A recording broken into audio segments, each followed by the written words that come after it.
Pendengar radio Citra Kasih yang dikasihi oleh Tuhan Yesus, sejauh timur dari barat, itulah kasih Tuhan dalam hidup kita. Kasih Tuhan tidak pernah terukur.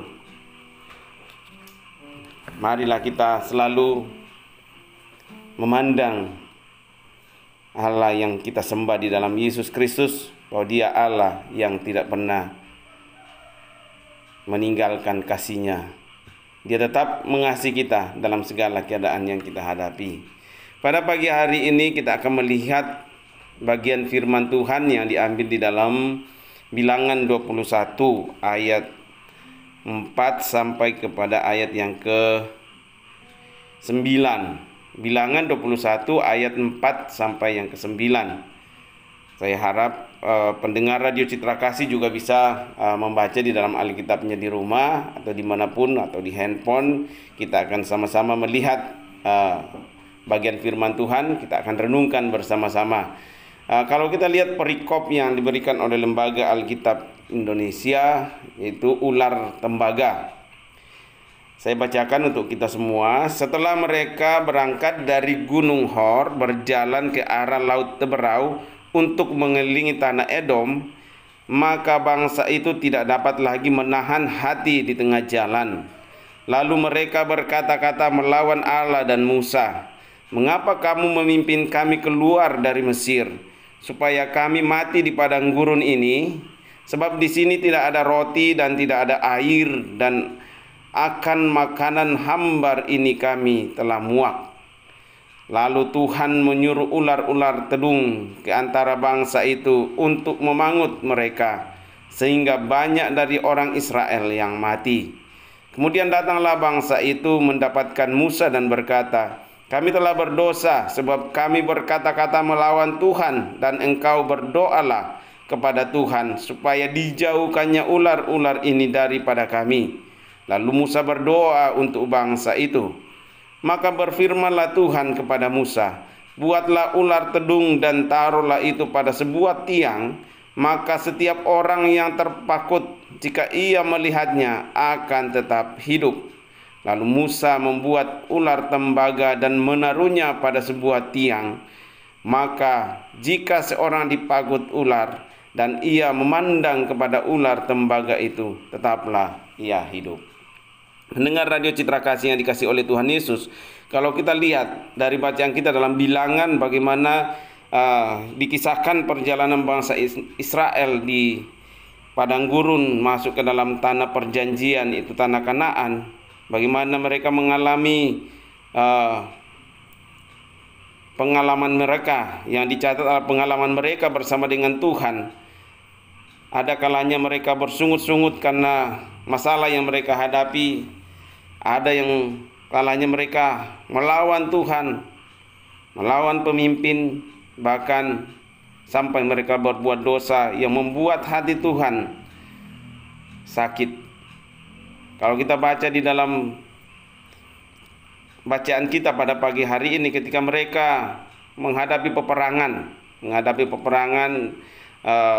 di tanah Edom, ya, ini sudah masuk ke dalam tanah Kanaan. Dikatakan di situ, setelah mereka berangkat dari Gunung Hor, berjalan ke arah Laut Teberau untuk mengelilingi tanah Edom. Ini masih saudaranya Yakub juga, dari keturunannya Esau. Untuk mengelilingi tanah Edom, maka bangsa itu tidak dapat lagi menahan hati di tengah jalan. Tidak dapat menahan hati.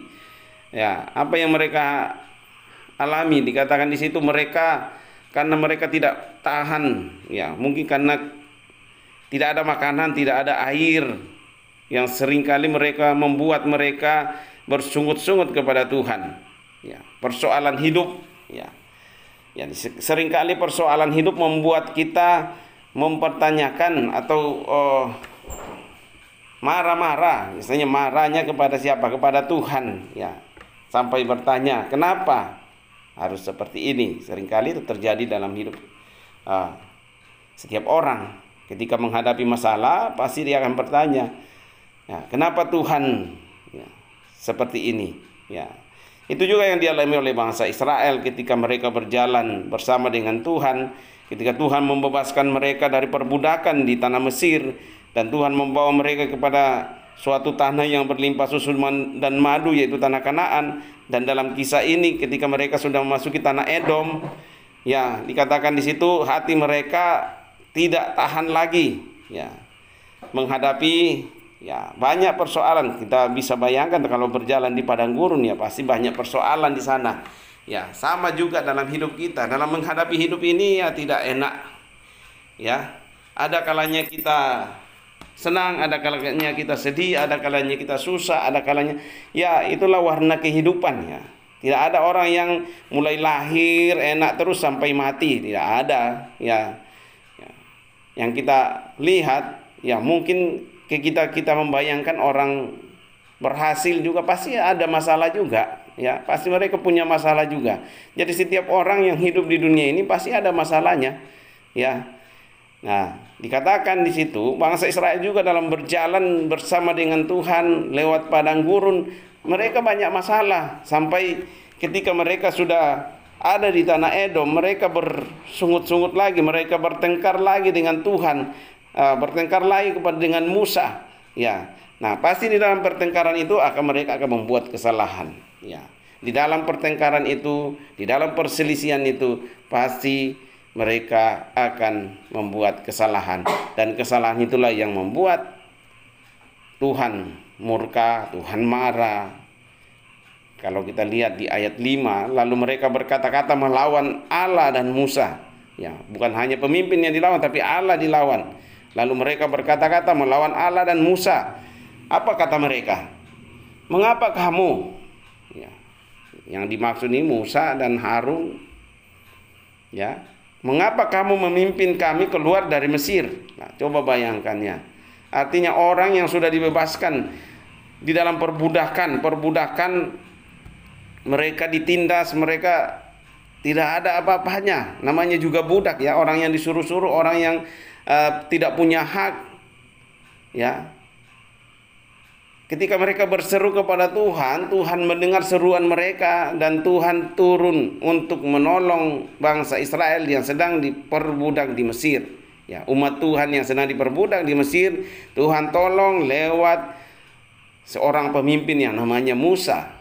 Ya, kemudian Musa tidak sendirian, tapi ada kakaknya yaitu Harun. Inilah yang dipakai oleh Tuhan untuk membawa mereka, membebaskan mereka dari perbudakan dari tanah Mesir. Tapi tidak semudah itu untuk mencapai apa yang Tuhan janjikan. Aku akan membawa kamu ke suatu negeri yang berlimpah susu dan madu, yaitu di tanah Kanaan. Ya. Ada proses yang mereka lalui di padang gurun. Ya, yang saya katakan tadi, ya, bisa dibayangkan bagaimana kehidupan di padang gurun. Ya, bagaimana perjalanan di padang gurun. Tapi mereka harusnya tidak usah takut karena penyertaan Tuhan selalu nyata. Bagaimana begitu banyak mujizat yang mereka lihat di tanah Mesir, itu harusnya yang menolong mereka untuk melihat bahwa apa yang Tuhan sudah lakukan di tanah Mesir ketika mereka mau dibebaskan dari tangan Firaun, begitu luar biasa mujizat yang Tuhan nyatakan di sana dan mereka melihat dengan mata kepalanya sendiri. Ya. Harusnya itu yang akan menguatkan mereka untuk menjalani proses di padang gurun, perjalanan di padang gurun, bahwa Allah yang membawa mereka keluar dari tanah Mesir adalah Allah yang sanggup membawa mereka sampai kepada apa yang dijanjikan Tuhan, yaitu tanah Kanaan. Bagaimana kalau kita tarik di dalam kekristenan kita sebagai orang Kristen? Hari ini kita memperingati Jumat Agung, kematian Tuhan Yesus. Tuhan Yesus mati untuk siapa sih? Untuk apa dia mati? Untuk apa Tuhan masuk dalam dunia ini? Untuk menggenapi janjinya. Ketika manusia pertama jatuh dalam dosa, itu ada janji Tuhan di sana bahwa akan memberikan penolong, penyelamat, ya, yaitu lewat Yesus Kristus. Sebelum kita ditebus lewat karya salib, kita adalah budak dosa. Kita adalah orang-orang yang diperbudak oleh hawa nafsu kita. Kita adalah orang-orang yang dikendalikan oleh hal-hal duniawi. Tapi setelah kita ditebus dengan darah yang mahal, Kita sudah dibebaskan dari dosa-dosa kita lewat pengorbanan yang begitu luar biasa yang dilakukan oleh Tuhan Yesus, yang dikatakan tidak ada seorang pun yang bisa melakukan di bawah kolong langit ini selain daripada Tuhan Yesus. Kalau kita lihat di dalam 1 Petrus ya, coba kita lihat di dalam 1 Petrus 1 Petrus 1 ayat 18 dan 19. Nah, saya bacakan buat kita semua. 1 Petrus 1 ayat 18 dan 19. Di situ dikatakan, sebab kamu tahu bahwa kamu telah ditebus dari cara hidupmu yang sia-sia, yang kamu warisi dari nenek moyangmu itu, bukan dengan barang yang fana, bukan pula dengan perak atau emas, melainkan dengan darah yang mahal, yaitu darah Kristus yang sama seperti darah anak domba yang tak bernoda dan tak bercacat. Ya, kalau kita lihat di dalam perjanjian lama, ya, kalau orang Israel berdosa, yang dikorbankan adalah apa? Domba, darah domba. Ya, sama ketika bangsa Israel juga dibebaskan dari tanah Mesir, ketika tulah terakhir yaitu kematian anak sulung, di setiap ambang pintu rumah orang-orang Israel itu dibubuhi dengan darah domba, supaya Tuhan tahu, Tuhan melewati dan tidak mati, tidak ada kematian di setiap rumah-rumah orang Israel pada waktu itu. Ya, sama dengan yang kalau kita dalam kehidupan kita, bahwa kita pun dulu adalah orang-orang yang berdosa. Kalau kita kembali, karena begitu besar kasih Allah akan dunia ini, sehingga Ia mengaruniakan anaknya yang tunggal, supaya setiap orang yang percaya kepadanya tidak binasa, melainkan beroleh hidup yang kekal. Hanya karena kasih karunia Allah, Dia mau menjadi manusia untuk menebus dosa saudara dan saya, dosa-dosa dunia. Dan barang siapa yang percaya kepadanya, ia akan beroleh hidup yang kekal. Ya, itu kata firman Tuhan. Kembali ke sini, sebab kamu tahu bahwa kamu telah ditebus dari cara hidupmu yang sia-sia. Berarti ketika kita belum hidup di dalam Kristus, kita adalah orang-orang yang hidup di bawah hukum dosa. Kita diperbudak oleh hal-hal duniawi, oleh hawa nafsu kita, oleh keinginan-keinginan kita. Kita ditawan, sehingga apa yang kita hasilkan dalam kehidupan kita adalah hal yang sia-sia. Tidak ada hal yang bermanfaat, tidak ada hal-hal yang memuliakan nama Tuhan, tapi kecenderungan untuk hal-hal yang tidak baik. Kamu tahu bahwa kamu telah ditebus dari cara hidupmu yang sia-sia. Dulu hidup kita sia-sia, tidak ada gunanya. Apa yang kita lakukan selalu bertentangan dengan apa yang Tuhan mau. Ya, ketika kita masih hidup di dalam perbudakan dosa, ya, itu kita warisi dari nenek moyang kita yang tidak mengenal Tuhan. Ya, kita telah ditebus dengan darah yang mahal, bukan dengan barang yang fana, bukan dengan emas, bukan dengan perak, tapi dengan darah, dengan pengorbanan Tuhan Yesus di atas kayu salib. Makanya marilah kita belajar selalu menghormati karya salib. Karena tanpa pengorbanan Tuhan Yesus di atas kayu salib, kita adalah orang-orang yang dibinasakan. Ya, bukan orang-orang yang memperoleh hidup yang kekal. Pendengar Radio Citra Kasih yang dikasih oleh Tuhan Yesus, dimanapun saudara berada saat ini, kembali kita lihat di dalam Bilangan 21. Ya. Dikatakan orang-orang Israel pada waktu itu marah kepada Tuhan dan marah kepada Musa lewat Musa yang dipilih oleh Tuhan untuk memimpin mereka keluar dari tanah Mesir. Padahal ini mereka sudah masuk di dalam tanah orang Edom, ini sudah bagian dari tanah Kanaan ini. Ayat 6 dikatakan apa membuat mereka marah gitu ya. Ayat 5. Lalu mereka berkata-kata melawan Allah dan Musa, "Mengapa kamu memimpin kami keluar dari Mesir supaya kami mati di padang gurun ini? Sebab di sini tidak ada roti dan tidak ada air, dan akan makanan hambar ini kami telah muak." Ini ya. Tuhan telah memberi mereka makan. Ini masalah perut ya. Masalah perut yang membuat mereka marah kepada Tuhan. Ya. Kenapa kau bawa kami ke padang gurun ini? Apakah kau mau datang bawa kami untuk dibunuh di sini, untuk mati di padang gurun ini? Ya. Coba kamu lihat, kalau kita mungkin saya bahasakan dalam bahasa sehari-hari. Coba Musa lihat ini, tidak ada makanan, tidak ada roti ya. Makanan mereka pada saat itu ada roti ya. Tidak ada roti, tidak ada air. Nah, ini kebutuhan pokok manusia, roti dan air, makanan dan minuman. Tidak ada. Apa benar tidak ada? Ya. Pada saat itu ketika mereka minta makan daging, mereka menangis dan Tuhan memberikan mereka makanan daging. Ya. Mana yang Tuhan turunkan di situ yang menjadi makanan mereka setiap hari. Tapi dibilang kami sudah bosan. Ya. Kami sudah bosan dan makanan hambar ini kami telah muak. Ya. Dan apa yang Tuhan lakukan?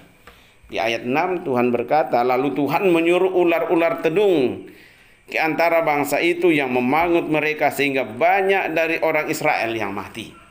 Ya. Belajar bersikap baik sama Tuhan. Ya. Banyak contoh-contoh orang yang menghina Tuhan. Tuhan tidak tinggal diam kalau tidak mereka tidak bertobat, ya. Dikatakan lalu Tuhan menyuruh ular-ular tedung ke antara bangsa itu dan memangut mereka sehingga banyak dari orang Israel yang mati. Ya. Banyak orang Israel dipangut ular dan mati. Nah, apa respon bangsa Israel ketika Tuhan mendatangkan ular-ular itu untuk mematuk mereka? Respon bangsa Israel, ya, cari pemimpin lagi, cari Musa lagi. Kemudian datanglah bangsa itu mendapatkan Musa dan berkata, kami telah berdosa. Ya, tidak ada pengakuan di sana. Ya, kami telah berdosa. Kami telah berdosa sebab kami berkata-kata melawan Tuhan. Ya. Apa mereka tadi dia katakan di atas? Mereka lalu berkata-kata mereka melawan Tuhan dan Musa. Kenapa kau bawa kami ke padang gurun ini untuk mati? Ya. Ketika Tuhan turun tangan untuk menghukum mereka dengan menyuruh ular-ular tedung ke antara bangsa untuk memangut mereka, mereka baru sadar. Ya, jangan sampai Tuhan yang turun tangan baru kita sadar.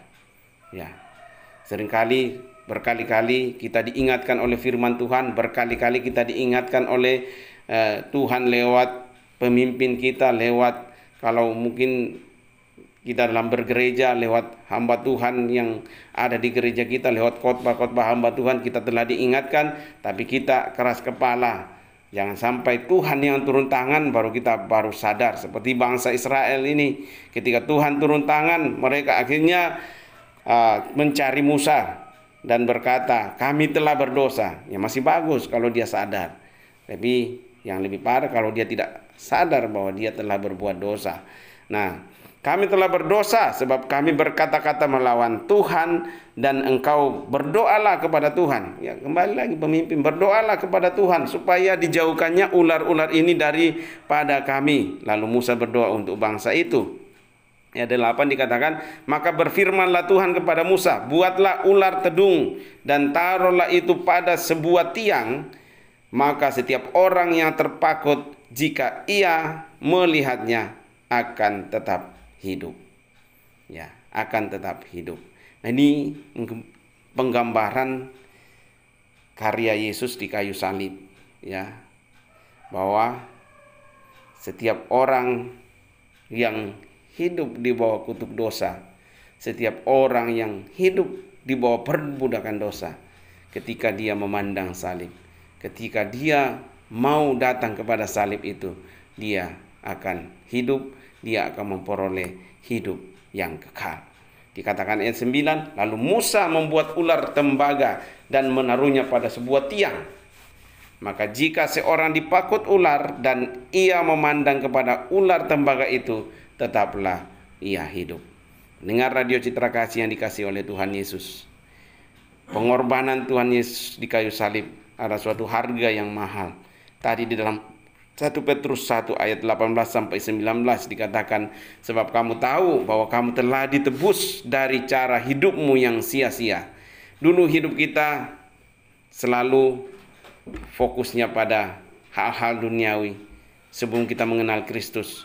Tapi setelah pengorbanan Kristus di kayu salib, setiap orang yang datang kepada salib itu, setiap orang yang memandang salib itu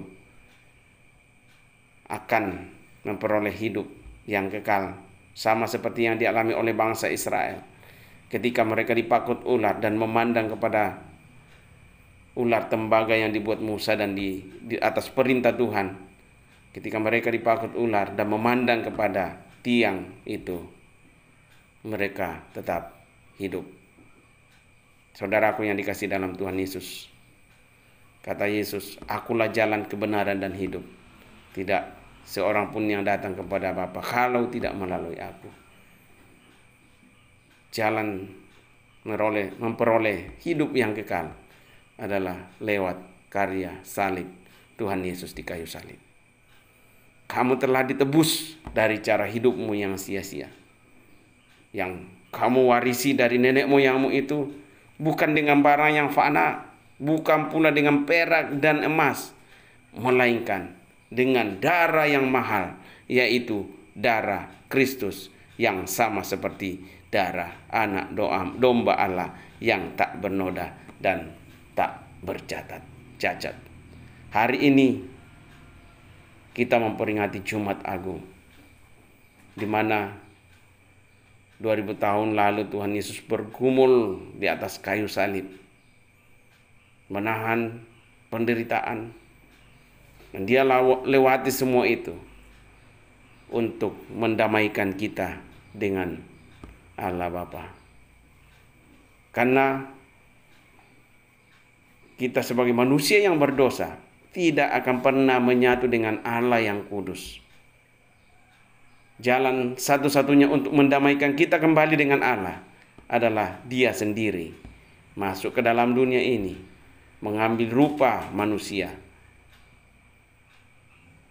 dan Dia harus mengakhiri mati di atas kayu salib, dan Dia berkata, "Sudah selesai." Berarti tuntas semua. Kita tidak lagi di bawah hukum dosa ketika kita sudah ditebus dengan darah yang mahal. Orang yang memandang salib itu, orang yang percaya kepada karya salib, tidak hidup lagi di bawah hukum dosa, tidak hidup lagi di bawah perbudakan dosa, tapi dia sudah dimenangkan di dalam Kristus. Dan apa yang dihasilkan, semua akan berfokus kepada Kristus, semua akan berfokus kepada Allah, kepada Tuhan Yesus. Dan kita akan melihat orang yang sudah hidup di dalam Kristus akan menjadi ciptaan yang baru. Yang lama sudah berlalu, yang baru akan datang.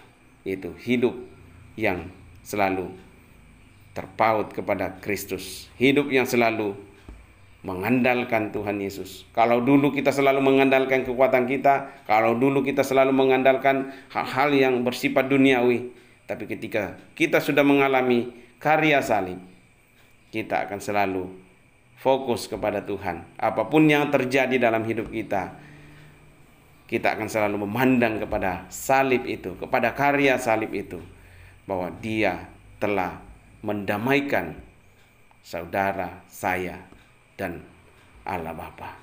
Sehingga kita tidak takut lagi, tapi kita hidup di dalam kuasa Roh Kudus, kuasa Tuhan Yesus yang akan membawa kita selalu berkata bahwa aku ada semua karena Tuhan. Aku ada sampai saat ini semua karena Tuhan. Tuhan telah mendamaikan aku dengan Allah Bapa lewat pengorbanan di kayu salib.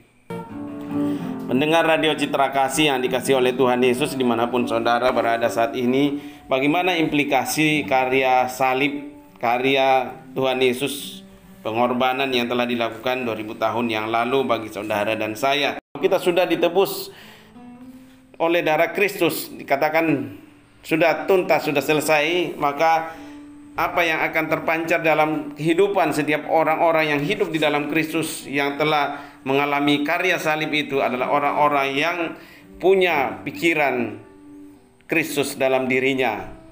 Orang yang sudah hidup di dalam Kristus dikatakan dengan tidak mencari kepentingan sendiri atau puji-pujian yang sia-sia. Sebaliknya, hendaklah dengan rendah hati yang seorang menganggap yang lain lebih utama daripada dirinya sendiri. Artinya orang yang sudah mengalami karya salib, dia tidak akan memikirkan dirinya sendiri lagi, karena Kristus yang ada dalam dirinya. Dia akan tidak terfokus lagi pada diri sendiri, tapi bagaimana menjadi berkat bagi banyak orang karena Kristus yang ada dalam dirinya. Dan janganlah tiap-tiap orang hanya memperhatikan kepentingannya sendiri, tetapi kepentingan orang lain juga. Hendaklah kamu dalam hidupmu bersama menaruh pikiran dan perasaan yang terdapat juga dalam Kristus Yesus. Nah, ini bagaimana Yesus mengosongkan dirinya. Dikatakan ayat 6, yang walaupun dalam rupa Allah tidak menganggap kesetaraan dengan Allah itu sebagai milik yang harus dipertahankan, melainkan telah mengosongkan dirinya sendiri dan mengambil rupa seorang hamba dan menjadi sama dengan manusia. Dan dalam keadaan sebagai manusia, ia telah merendahkan dirinya dan taat sampai mati, bahkan sampai mati di kayu salib. Itulah sebabnya Allah sangat meninggikan dia dan mengaruniakan kepadanya nama di atas segala nama, supaya dalam nama Yesus bertekuk lutut segala yang ada di langit dan yang ada di atas bumi dan yang ada di bawah bumi, dan segala lidah mengaku Yesus Kristus adalah Tuhan, bagi kemuliaan Allah Bapa. Jadi orang yang sudah mengalami karya di atas kayu salib, orang yang sudah merasakan dirinya bahwa aku ada, aku telah diperdamaikan dengan Allah Bapa karena pengorbanan Tuhan Yesus di atas kayu salib, yang hari ini kita peringati sebagai Jumat Agung. Keselamatan yang saudara dan saya dapatkan bukanlah didapatkan begitu saja, tapi ada korban. Bukan seperti lagi ketika zaman perjanjian lama, korban binatang. Tapi karena begitu besar kasih Allah akan dunia ini, sehingga dia mengorbankan dirinya sendiri untuk menyelamatkan saudara dan saya dan seluruh isi bumi ini.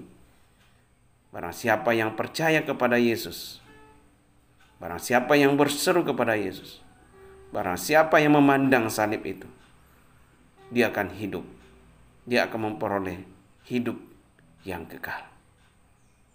Maukah saudara, pendengar radio Citra Kasih, katakan dalam hatimu, aku percaya kepada Yesus yang telah melakukan pengorbanan di atas kayu salib untuk dosa-dosaku. Aku mau hidup untuk memuliakan Tuhan. Terima kasih.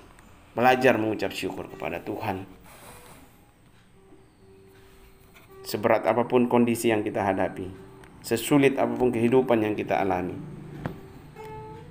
jangan pernah melupakan bahwa Yesus ada beserta kita. Roh Kudus yang Tuhan telah berikan kepada kita ada bersama dengan kita, sehingga kita tidak berjalan sendiri, tapi Yesus ada bersama dengan kita.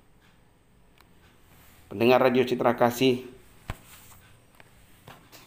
biarlah renungan singkat ini menguatkan kita di dalam mengiring Tuhan, bahwa Tuhan telah berkorban untuk saudara dan saya. Mari kita menghargai, mari kita pandang karya salib itu, supaya kita tetap hidup bersama dengan Tuhan.